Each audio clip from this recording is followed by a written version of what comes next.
অনেকেই আগের ভিডিওতে জানতে চাইছে যে কিভাবে 4 জনের খেলায় সবসময় নিজের কাছে 4টা স্কিল ডিল করা যায়। আজকে আমি এটাই শিখিয়ে দিব কিভাবে আপনি 4 জনের খেলায় সবসময় নিজের কাছে 4টা স্কিল ডিল করতে পারবেন। আর এটা আপনি যতটা ভাবতেছেন তার থেকে অনেক বেশি সহজ, বলতে পারেন এটা পার্ট 2 ভিডিও। এটা আপনি 3 পাত্তি বা কলব্রিজ যে কোনো খেলায় চাইলে অ্যাপ্লাই করতে পারবেন। আমি দেখাচ্ছি এটা কিভাবে করতে হয়। এটার জন্য আপনি 4টা স্ক আগে থেকেই বের করে রাখবেন। তারপর 4টা স্ক ডেকের টপে রাখবেন। তারপর খুব সিম্পল একটা ফর্মুলা অ্যাপ্লাই করবেন। ফর্মুলাটাকে আমি শিখিয়ে দিচ্ছি।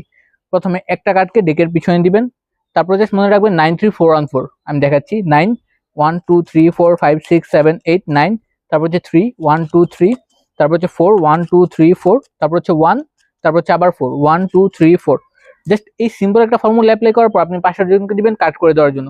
সে 36 পজিশনে জাস্ট একটা কাট করে দিবে।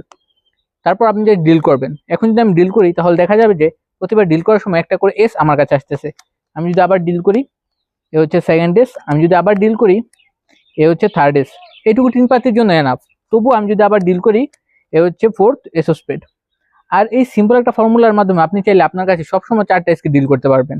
আর হ্যাঁ, এখানে যতগুলো কার্ড আছে সবগুলো কার্ড একদম টোটাল ডিফারেন্ট। আর এই বিষয়ে যদি আপনারা আরো কোনো ডিটেলস ভিডিও চান বা আরো কিছু জানতে চান, তাহলে অবশ্যই ভিডিওটাকে শেয়ার করবেন।